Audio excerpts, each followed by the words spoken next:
Welcome to the MoxStars freaking podcast, you son of a...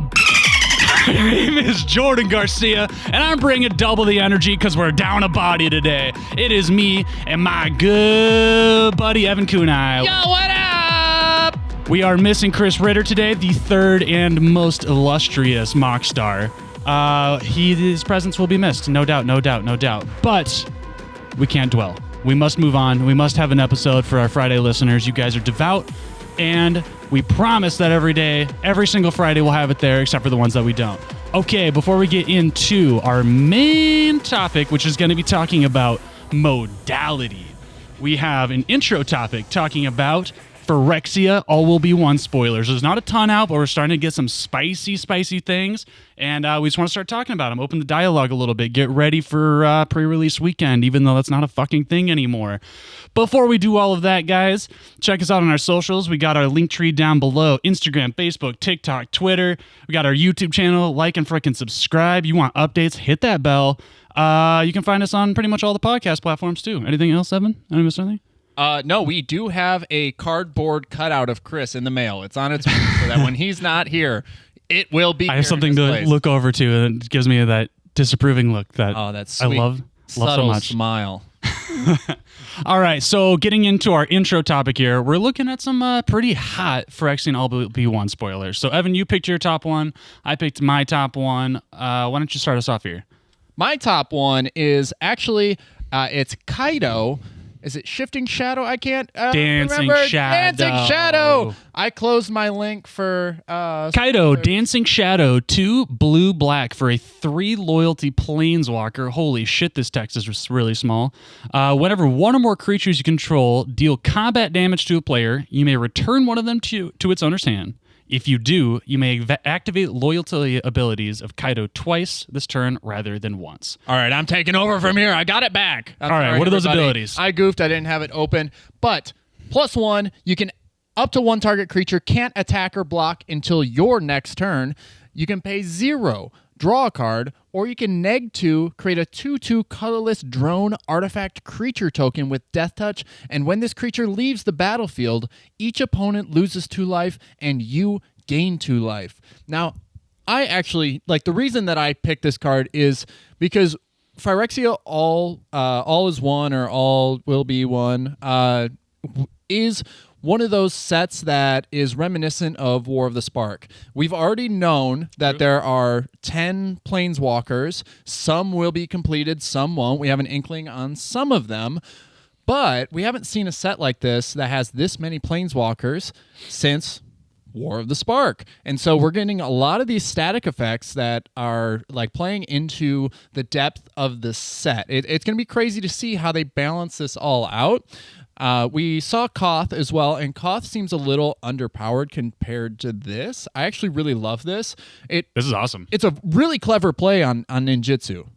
Yeah, it continues to dabble in that, the concept of ninjutsu, and I think that it's actually pretty great with Aether Channeler, which will be great because you can bounce that back to hand. ETBs, totally. Yeah, you've been hot on the ETBs lately, really hot on it. I think this is a great way to recycle ETBs, and then also to spawn the creatures. This neg2 ability. It's actually crazy. Yeah, it's not nothing. It's the turn you activate it, even if you're just doing the one, you have a Death Touch blocker for that whole rotation that says if you want to swing at Kaido, you're going to lose it. Yeah. And then on top of that, it's going to be a 4-point life difference just on that, because once that thing dies. Yes. So once it dies, if they decide to swing in at Kaido and you're just okay, I'll block it, or you lose 2 life and I gain 2 life. It's the 4-point swing in a 20-point or 20 life, either draft, sealed, whatever, is huge. And then in sealed, when things become a little bit more, in constructed, when things get a little bit more refined and you can actually run more consistent strategies, this is 4-point life swing is kind of massive. It's why Shieldred sort of breaks the game right now. So you can... The turn this comes out, if you have something like a 1-drop that you hit and it's been flying in and just kind of you decide you want to bounce it back to hand, you can create that 2/2 flying drone with Death Touch, or you can create, it's only with Death Touch, or you can draw 2 cards, or you can make it so that your opponent's creatures can't attack or block Yeah, I mean, until your next turn. You can totally follow that 2, 3, 4 curve of like creature, Kaido, swing, do something spicy. I think, Aether Channeler fits right on 3 here, which is pretty hot. Yeah, it's kind of walks the same lines. What was that keyword called? But it like chart a course. It had like that, like if you had attacked this turn, you didn't have to like pay the downside. It's sort of like the same thing. If you've attacked this turn, you get this like crazy upside with Kaido, and that's ultimately why I chose it. I think we're going to be seeing more Planeswalkers with more static abilities than we've seen in the past, and we don't really know how much they're going to break formats. This one in particular, I don't see it being super popular in Commander. Like, yeah. even in Super Friends. And it's kind of like, I'll talk about this later. I want to save this egg for myself for our main discussion because Planeswalkers are great at being modal. But the notable thing about this is that it does not have an ult. Yeah, you were talking about that a while ago. Just like a lot of new Planeswalkers without alts that are actually kind of more powerful because their just other abilities are enough value to kind of justify having the card itself in the deck. Instead of having 2 accessible modes the turn it comes out, it now has 3 accessible modes. Yeah, no, it's freaking great. And I've been playing a lot of Constructed and, Grixis Planeswalkers, Esper Control plays a lot of Planeswalkers. I think this fits into that shell pretty nicely. And I'm excited to see where it goes. I'm excited to build something with it, honestly. Yeah, I wonder if the 2/2 Death Touch drone is actually Kaido's like raccoon like thing that follows him around. If that's him like creating that. Cool. I wish the drone had flying or can't be blocked. One of those two things. It has Death Touch. You're not going to block it.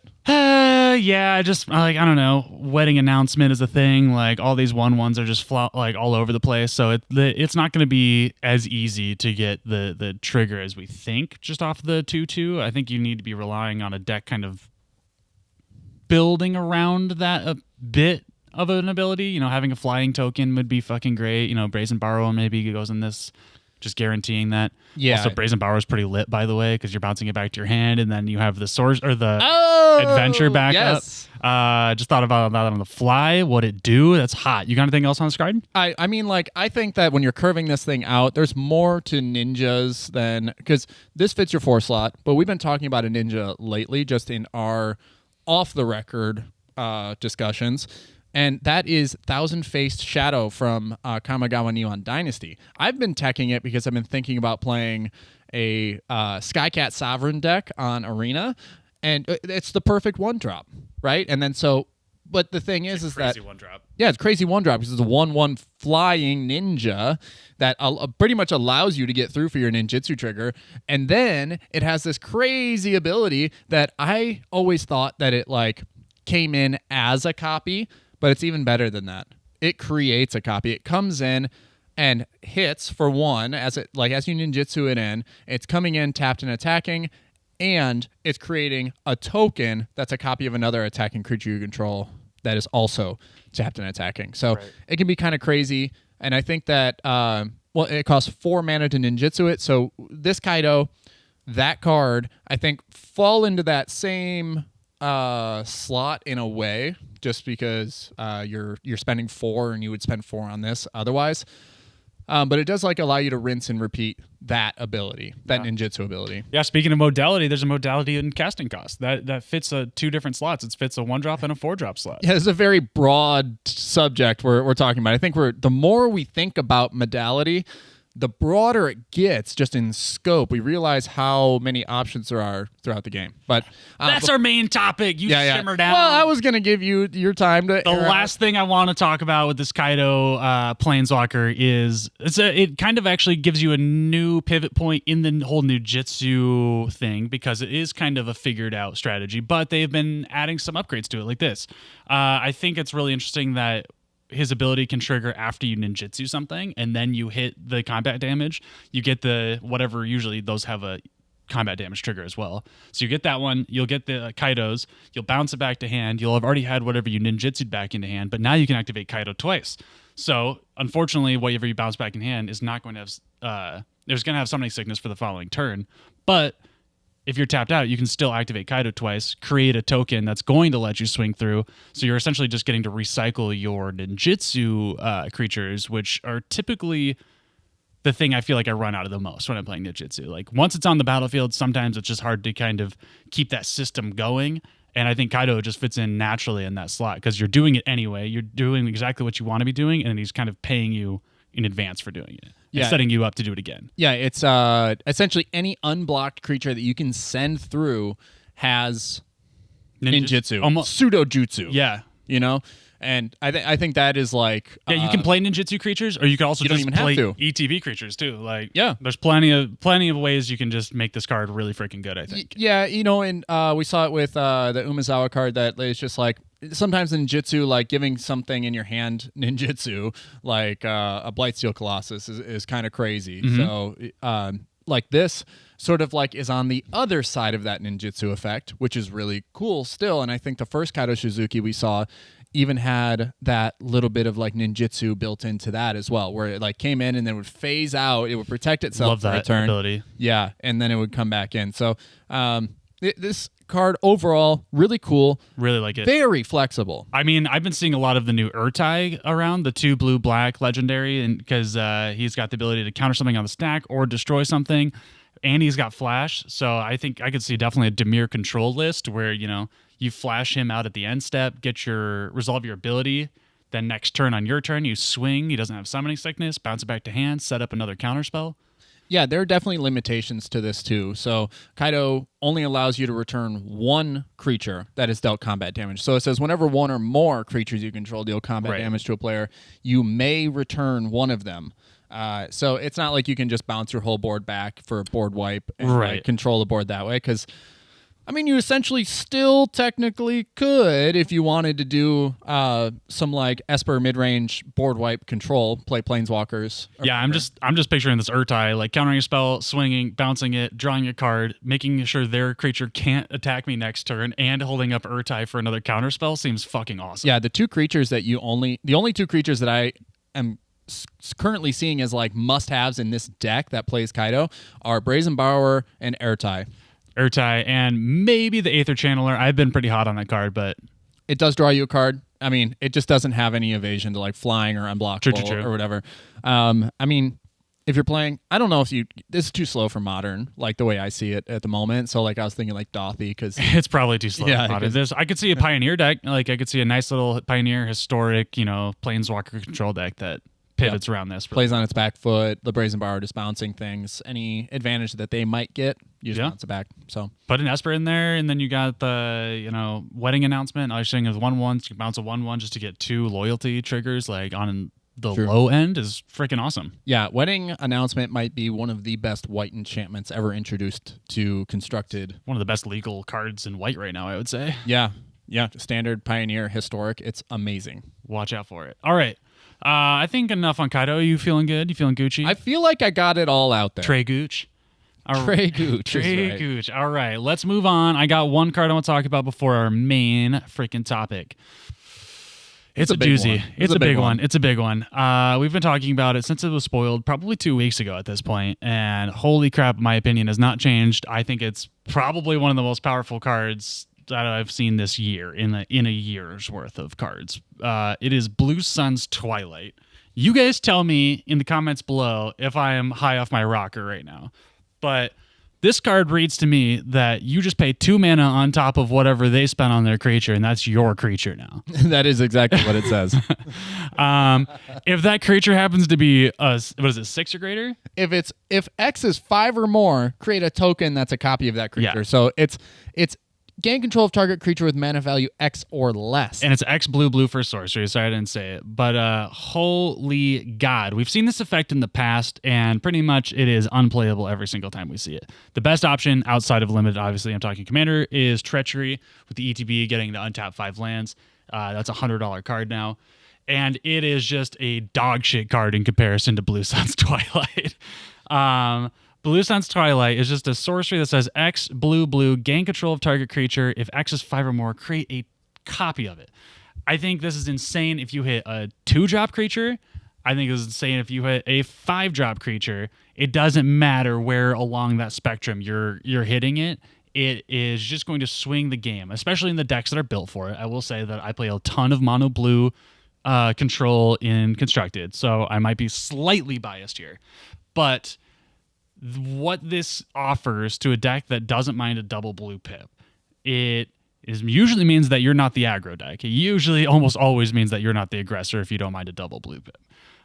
So that means anybody that has an awesome curve, we're seeing humans everywhere, we're seeing soldiers everywhere, red aggro, mono black aggro. There's a lot of aggressive strategies out there that just are looking to play a creature on 1, 2, 3, 4 and turn them all sideways. If at any point in the middle of that, you're able to interact via counterspells, usually those aren't that good anymore against the aggressive matchups. But if you're playing a Blue Suns Twilight, being able to on turn 3 or 4 turn the tide, and now they're down a creature, you're up a creature, you have a blocker, you might be able to pad your life total for a few more turns as you're setting up for that mid-game advantage. This is to me that card that it slows down the aggressive decks and builds you a little tempo in the early game. It really starts setting you up for a great mid-game potential, and it also has the potential at the late game to just absolutely end the game. Huge top end. Like, I think that this spell just works at any point in the game, and you're not going to be sad about it. Like, Phyrexian Obliterator comes out with this freaking set, and that is a 5-mana spell. So it's 7 mana. It's 4 mana to cast Obliterator. It's Holy 4 black shit. pips.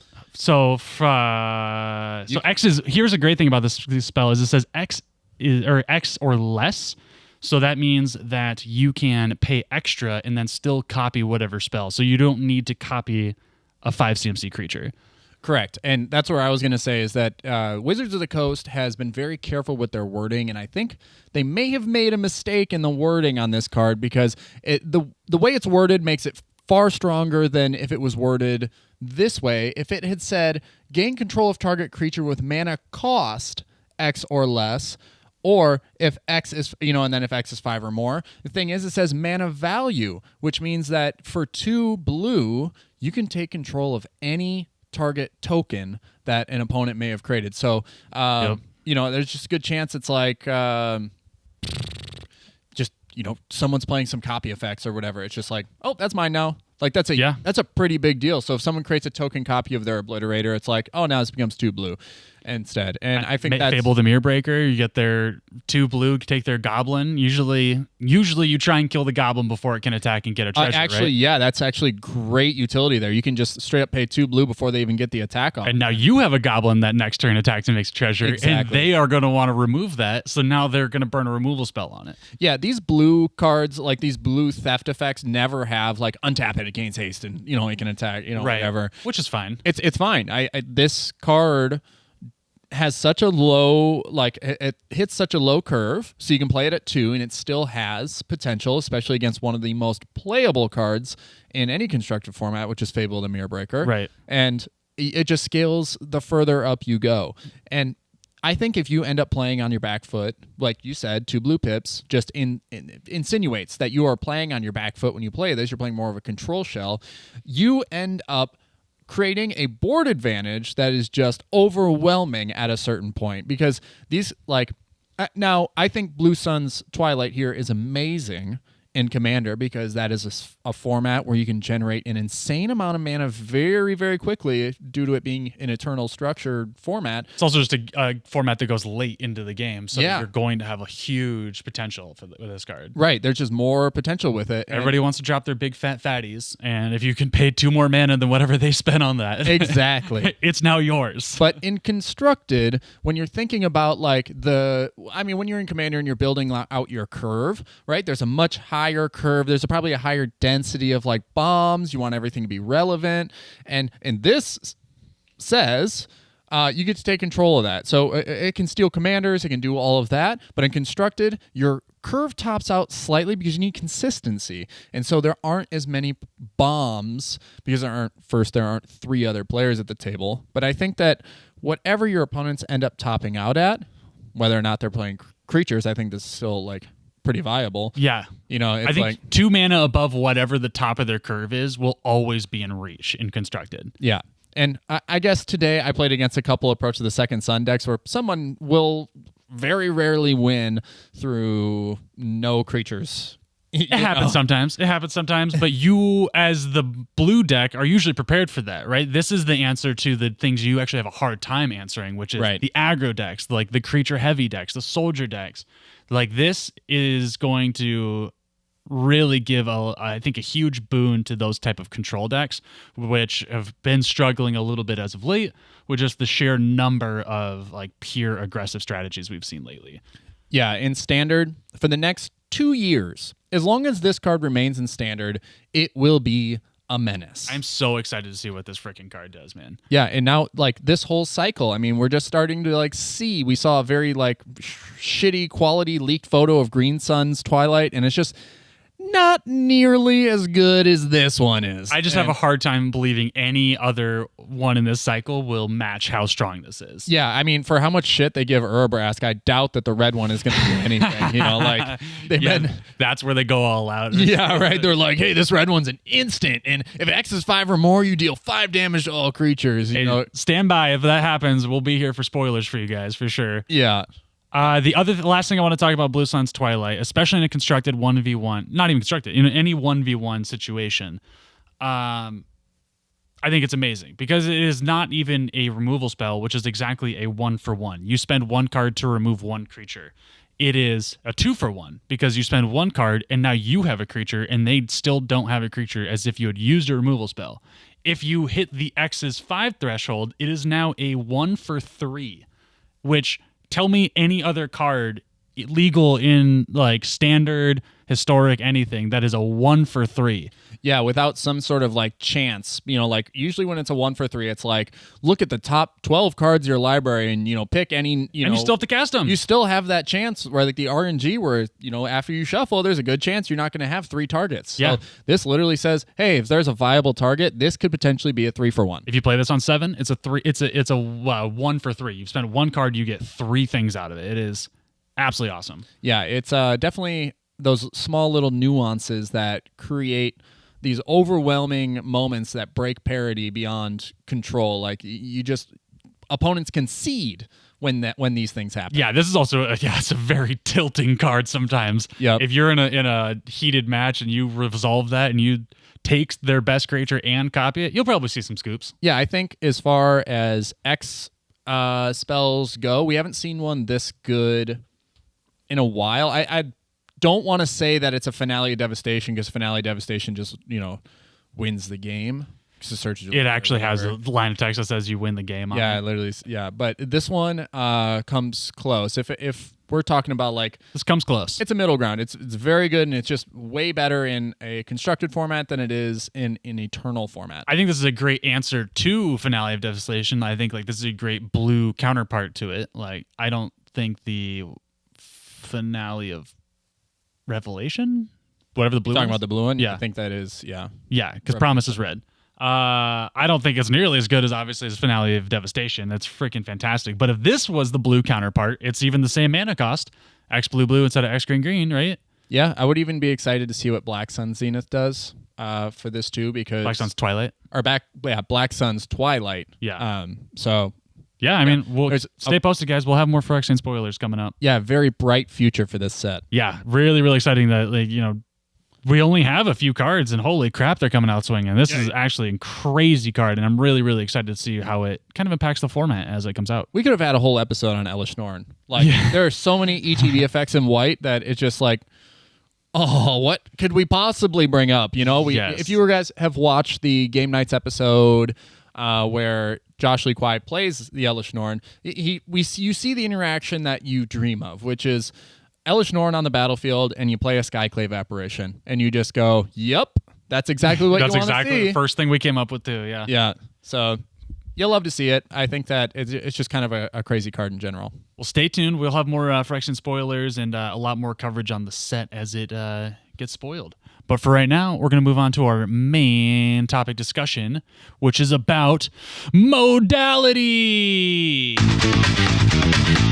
Yeah. That was super cheesy, but I love it. All right, so modality. Evan, how would you describe it? Can you describe it on the fly with no time to prepare? Sheesh. Not even looking. I'm just going to, right off the top of the dome. Okay? So modality is having modes. Whoa, shit. It's having options, right? Thank you. Did you hear that shit? Yeah, the crowd is going wild.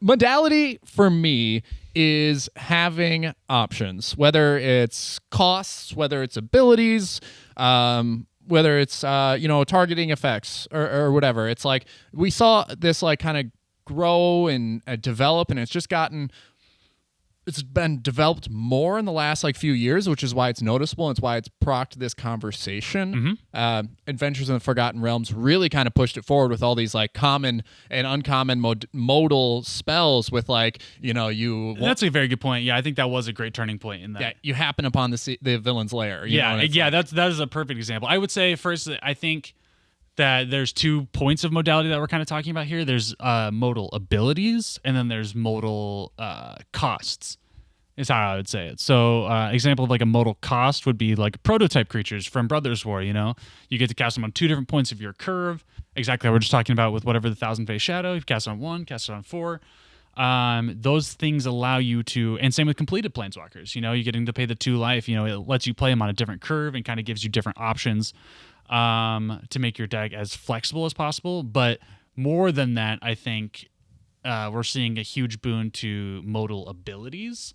And I think you're right. You find a villain's lair, very similar to Urza's Rebuff, both 1 blue for instant. They both read counter target spell as one option, or the other option is that they have different payoffs. So Urza's Rebuff is tap up to 2 target creatures. You find the villain's lair is draw 2, discard 2. But they both say counter a target spell for 1 blue at an instant. And that formerly was cancel, which is just counter a spell at 1 blue instant. Yeah, it's just no longer relevant. You can't play it in any deck, and there's literally no reason you would now. There's no reason you would ever play it. And what I see with like these more modal spells coming into play and flexing out options that were considered to be maybe eternal, like you could always play a cancel and you could in any deck, but now there's no reason to. I think that what R&D is doing here is they're sort of seeing how far they can take things. Yeah, I mean, you used to see that like to have options, to have more than one option, you used to have to pay more for it. Either it was just more expensive or harder casting costs, like crazy pips, 3 different color pips, 3 of the same color pip. What is that? The mono blue one. Oh, Archmage's Charm?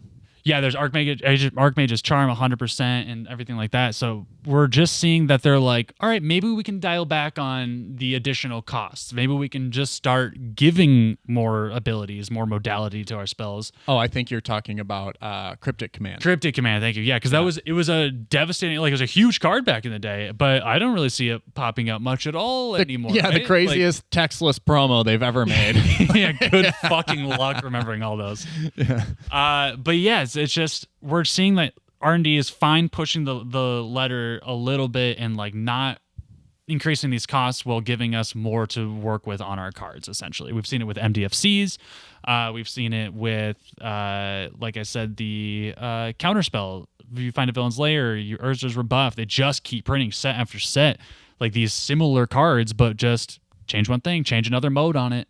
Yeah, we just saw with the Abrade, Cathartic Pyre. It's just, Abrade was a great modal spell, and they're like, great, let's make another one, Cathartic Pyre. Yeah, when do they go too far? I think actually Urza's Rebuff is about as far as I could imagine them taking it, because it's tap 2 target creatures. It's kind of crazy. I would, in my head, I would say tap 1 creature might be a more fair thing. Not that I'm trying to talk them out of it, but I don't know. I'm not convinced that it's better than you find the villain's lair. Card draw is insane. Finding an option. I think what's great about these spells is like keep printing them, because they're all going to be slightly different and they're all going to be better in other decks. Like they're not all like just making the same deck better and better and better and better. There's going to be a Reanimator deck that opts to play the You Find a Villain's Lair because you want to discard the big fatty and draw the reanimation spell. Versus like if you just care about pushing damage through, maybe, or you're playing tons of fucking Planeswalkers, play the Urza's Rebuff, tap down the creatures. They can't swing it at you next turn. I think you're going to see a lot of decks get fleshed out and have those flexibility and stuff like that, because you're going to have your pick of options. You're going to get to pick all the modes. Do you play Cathartic Pyre over Braid? At this moment, it kind of looks like it's a very similar card. It falls right in the same tier. Right. And we saw a Braid when it came out, like they had a promo art for it, but the standard print, because it was so heavily played in standard, was over $5. Yeah, it's a great card, and like I think, Commander also picked up that card. CDH even plays a Braid. It's one of the best removal spells. I think everybody just has sold on it. Yes. I don't think Cathartic Pyre replaces it, but No. I think it does. Like I said, it gives you, if you have the need for one of those options, one of those modes that a Braid doesn't read, then it's something for you to consider with your deck. Maybe you make that choice, and this is all about that min-maxing, right? You take out a 1 red instant because it has 2 different words on it, and it just slightly makes your deck a little better. Right. In between a Braid and Cathartic Pyre, you look at it and it just says, a Braid just says deal 3 damage to target creature, destroy target artifact. And those are both 2 very powerful modes. Right. And Cathartic Pyre says deal 3 damage to target creature or planeswalker. Right. And then discard 2 cards and draw 2 cards. Right. And so it's kind of crazy that it, like, that little change in wording so that you can deal damage to planeswalkers might be the reason that you changed to doing this, because you lose to control matchups and you might have 3 damage to planeswalkers is actually fantastic. I can't tell you Yeah. how many planeswalkers I see all the time right now in limited on Arena. Yeah, I would love to like pop a Time Raveler before you have an option to like you're gonna bounce something or whatever, or and then I will kill it. Yeah, and losing the destroy artifact is kind of sucks, because that's why Braid is great, is you kill the creature or the artifact, having the modality. Sometimes artifact creature just happens to fall subject to that. Right. So you have to personally weigh, are you okay getting a rummage effect, discard 2, draw that many?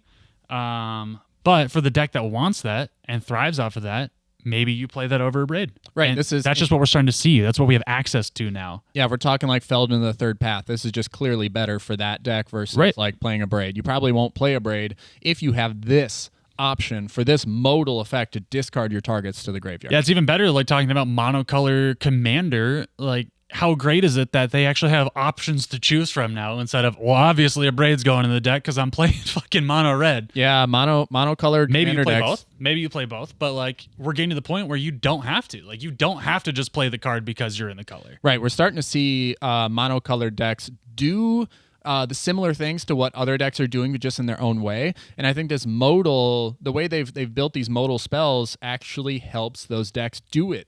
Big agree. Yeah, Big agree. Yeah, in a more helpful way for that strategy, for that color. I feel like we're seeing monocolor across the board show up. I think Commander monocolor is more viable than ever, and will always be, because we keep getting more cards printed.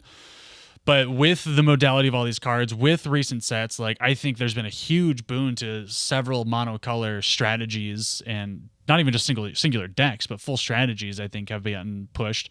And on top of that, other formats, limited, you're seeing monocolor like everywhere. Crazy amount. Mono black just seems like it's so strong. Mono black, mono red, mono white. Yeah, mono white's disgusting. And too. that's not even talking about mono green, which runs half of Pioneer most of the time. Yep. Like, it is crazy what we're seeing out there. And then there's the other end of things where you get, 3 color matchups.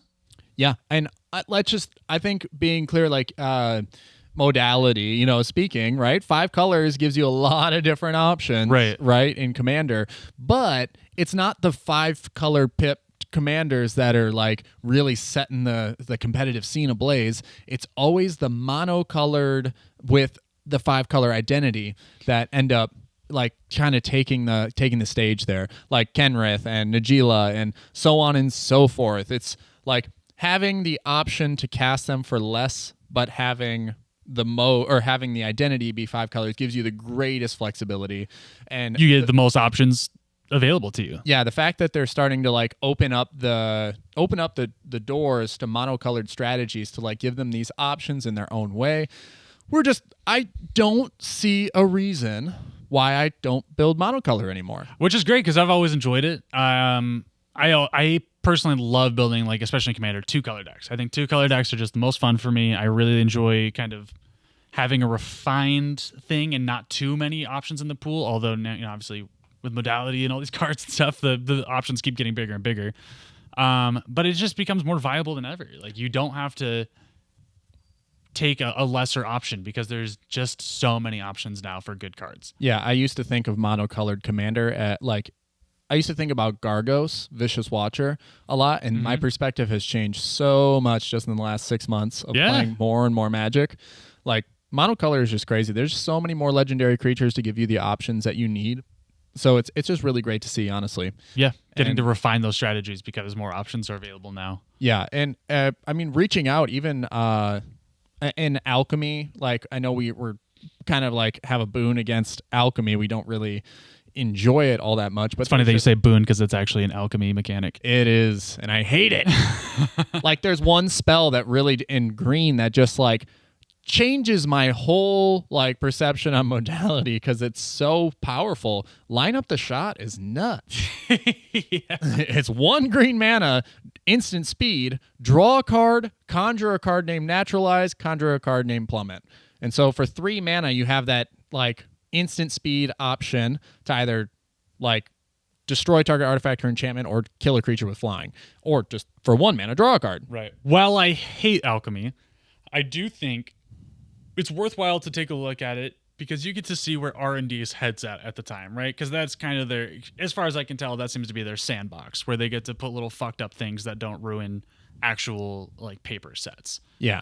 We've seen things like collective brutality run through formats, and the more they introduce modes, the less relevant it becomes. There's so many. The history of modality stretches so far back. Like it's been a part of the game pretty much since the beginning to like give you options to like play certain strategies, but it really went off to the next level when they introduced planeswalkers. Like the fact that now you could cast a permanent that was technically another player that had its own life, also had modes. 3 different 4 to 5 options on them. Yeah, sometimes. Yeah, sometimes they had a lot of options, and so it was either to increase their health or decrease their health. And I think that's when they started expanding planeswalkers, really opened the floodgates, and they were just like, wow, what an untapped resource we have here. Yeah, I like shout out to like a lot of the old modality spells. Like there's the initial command cycle that I think was awesome. Like Kolaghan's command still is just a powerhouse. Yup. And then you look at all the charms too, like all the old school charms, the 2-color charms, Rakdos charm. Like, I mean, more recently you see like the confluences. Like, yeah, they from New Capenna. They continued that. I mean, they even have a new charm cycle. They did the Archmage's Yeah. charm. There's a like, isn't there a Maestro's charm now? Like, there's a charm for every shard. house. Yeah, for every shard in New Capenna, they went crazy with modal there. So yeah, seriously. The more we see it expand into the game, we see it affecting refine how people refine their strategies. You're just seeing more like creativity, I would say, in the deck building process. Because people will be using the exact same card differently in their deck.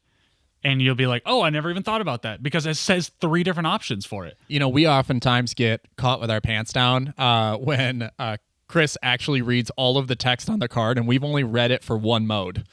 You know, like there are times like, that's all you need it for. It was just the one. What was that Frontline Medic? That one time he sacrificed it to counter the X spell you had cast. Yeah, whatever the thing with X is. Yeah, you read the whole card. That's the yeah. With all the modality, I will say there's one massive downside. It's I have to read every fucking line of text on every Magic card they print out nowadays. The worst part about the whole game. Just so many lines of text nowadays. Yeah, it's like a book report. Sometimes you just gotta like report back on everything you learned from getting schooled by this one modal card. Exactly. Like Evan will be looking over my shoulder, and then I just completely biff it in Arena. And I'm like, oh, yeah, I just literally didn't read the second half of the card because I couldn't. I'll chirp in from the other side of the room, and I'll be like, you could have like done that instead. And he'll be like, I genuinely didn't. He's like, yeah, you were right. And I'm just like, didn't read it, didn't want to. Backseat Magic playing will be another episode, but for how annoying it is. Evan's specialty. My specialty. The one thing I really wanted to talk about in modality was a lot of these MDFCs. I think that was also a big shake 'em up for multiple formats. We're still seeing them. Maybe it's because I'm playing a fuck ton of Cube right now, and they're in there too. But they're awful in there. Yeah, they really are pretty not great. Well, not a strong start for the MDFC conversation. They're good cards. I think in Commander, I think they're great. Like the fact that your deck just needs to have so many stupid lands in it. It allowed you to put in more spells. You have a higher density of options in your deck that take up a land slot instead of a spell slot. Yeah, to reference back to Command Zone, they've done content for years, right? And so every once in a while they make an episode on deck construction in Commander. How should you be building your decks? How many lands should you include? And the whole thing got turned on its head when Zendikar Rising came out with these modal, the MDFC land options. You even see it in deck builders, like in like Moxfield and stuff like that. Like you have this many lands, but this many MDFCs. Yeah, not including MDFCs. Yeah. And so one card that like when it was announced, I bought a ton of, bought a bunch of foils, and that was Balaged Recovery. And I thought people were like, hot on it because they were selling the foils for $2.50. I was just like, damn, I'm not the only one thinking this is good, but I pulled the trigger anyway, and I bought a few of them, and I sat on them for a while, and I'm just like, oh snap, this is a $7 foil. There you go, snap. baby. There you It's go. like $8, $9 foil, so it got up to that point at one point, and I was just like super stoked that I could like see the matrix in a way, but I knew that mode of either playing a land or like on turn 1, because it's like there's nothing in your graveyard, or for 3 mana returning any card from your graveyard to your hand is just powerful. It was a huge shakeup, I think, to Magic as a whole, because like I said, we're seeing it in a lot of different formats, and I guess not all of them are standard legal anymore, but I'm sure we saw a lot of them when it was. I think everybody goes right to the big legendary cycle, not legendary cycle, the big The mythic cycle. Yeah. Where you have like the huge massive payoffs, Timber Symbiosis, the green one, and then there's the Seagate Restoration and the Shattered Skull Smashing.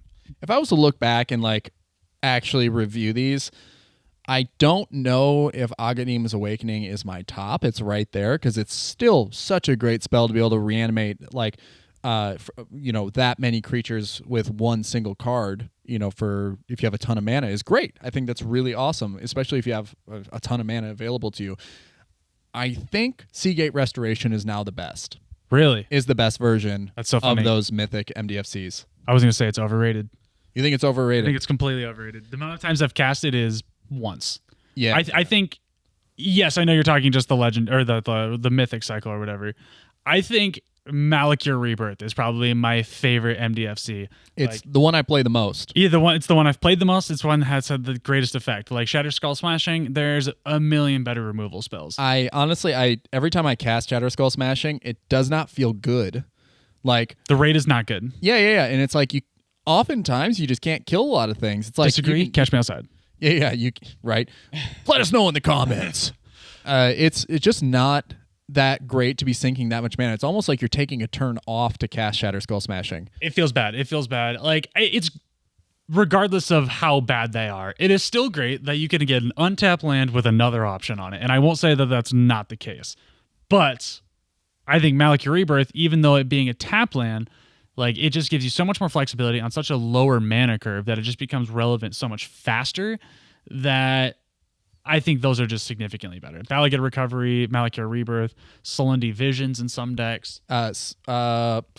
The takedown, the Kabira takedown. Kabira takedown is great. It's been in the cube, and every time it comes up, it is great. Yeah. It's just an instant speed, deal damage equals the number of creatures you control. And so in the cube, sometimes it just gets out of control, and you have 5 creatures, and you're like, yeah, I'll kill that. Red-white aggro deck, boom. Yep, boom, boom, I'll kill that. And then, or it's your turn 1 land play that enters tapped that you then curve into a 2-drop, 3-drop, 4-drop from there on out. Like, yeah, even just the artwork on these is really good too. I think that Kazul's Fury is another one of my favorites. It's just that fling effect for one more, but it's instant speed and it has the modal like land as an option. I think that card's great. Yeah, like I bought a bunch of foils of that, and I'm just still like, I wasn't upset that they didn't go anywhere because it still looks like a great card. I love that. To card. Me, I still believe in it. For me, it's just I think the casting cost like on a mode, it has to be worth it for me. And like a lot of those mythic ones, I just don't think it really feels worth it. The Turn Timber Symbiosis, I said it right this time.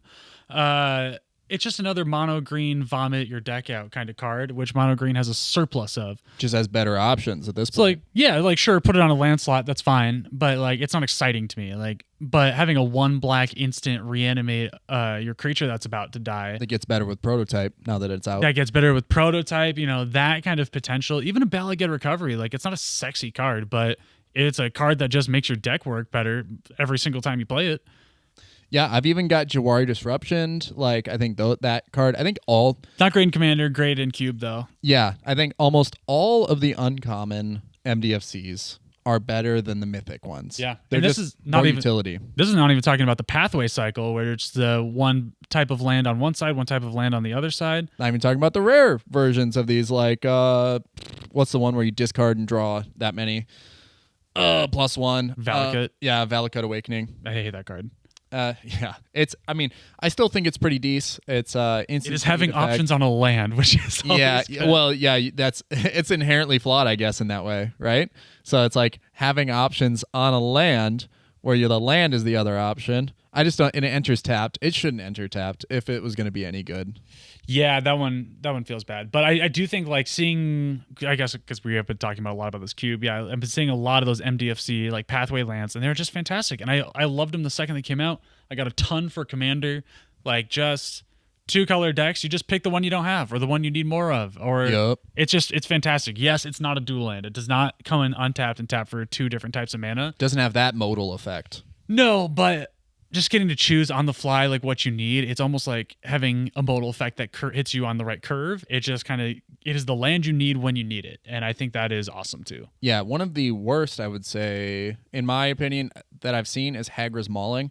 The cost reduction is just never relevant in any situation I've seen. It is a good removal spell. It is a removal spell. It is on a land. Yes, it is a removal spell which on a land. I think inherently makes it good. Yeah, I also had a lot of belief in Ondu Inversion. But the MDFCs have gone a long way. Like, we see that with like when you're developing strategies with flip effects, even Kamigawa Neon Dynasty started like dabbling in them. I would say that the sagas are another attempt at expanding the modal aspect of the game. Like, you get everything as it like trickles down, and he even changed more when they decided to put Read Ahead on Right. Dominar United. So, and the fact that those like the Kamigawa sagas actually flip over into something else, provides greater flexibility at a bit of a time investment. Right. They read a little differently because you don't get to choose the mode when you want it on the fly, like that second. But you do get all of the things. You get an enchantment that gives you value, that gives you a creature, which seems like modality. It seems like a few different things to me. You're totally right, though. Now when you're seeing sagas getting all these read ahead, it's becoming really interesting. Like, are you willing to sacrifice an effect to get the mode you want the second you need it? And these cards are starting to dominate constructed formats, or they already have been dominating constructed Cruelty of Gix, formats. a great card. Yeah, Cruelty of Gix, amazing. And then even these lands from Adventures in the Forgotten Realms, Cave of the Frost Dragons, nothing to scoff at.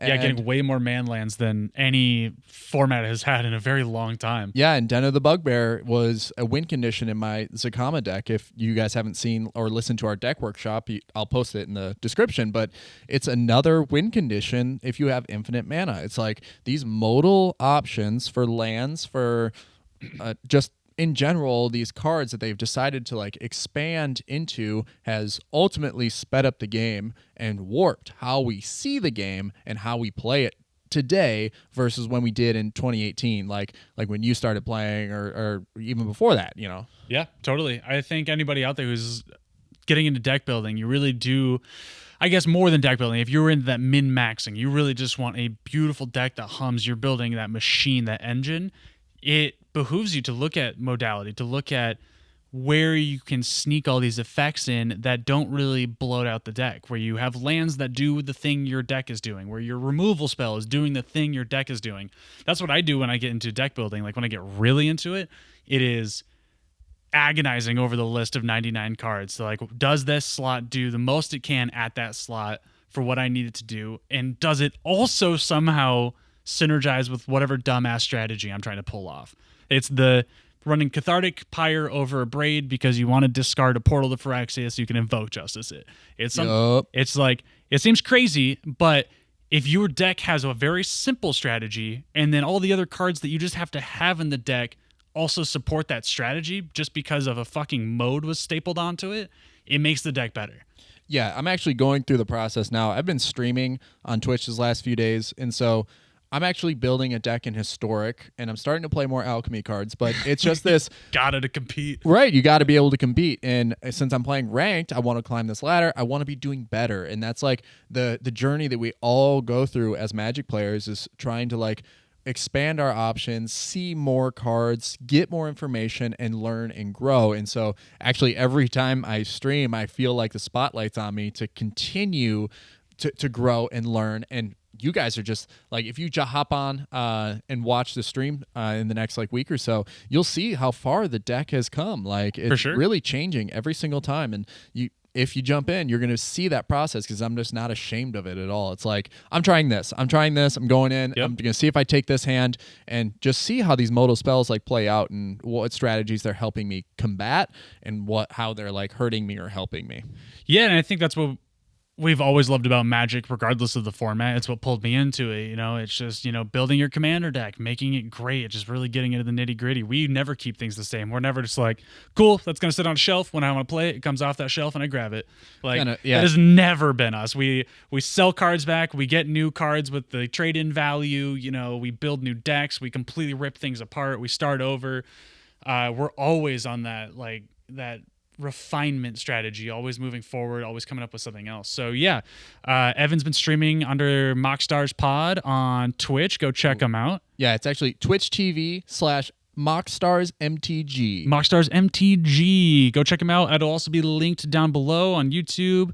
We're going to be streaming multiple times a week. Hopefully we'll be getting Ritter on there, myself on there. Yep, I'll be on pretty much every day, Monday through Friday. Maybe not Mondays because that's our Magic night. Let's say Tuesday through Friday. 4 days a week. At 5 p.m. Pacific Coast time. Yeah, we are in Seattle, so you got to get up on Bear with us slightly. We're still figuring it out, but this is definitely, we got big plans for 2023, and this is definitely one of them. We're going to be streaming. We're going to get cameras, gameplay, all coming at you guys. Let us know what you want to see down below. It's been great chatting with you. This is the MoxStars podcast. Evan, you got anything else? No, this has truly opened my eyes to all the options. This has been quite a modal conversation. The modality of it all. The modality! All right, guys. Thank you so much. Peace out. Goodbye.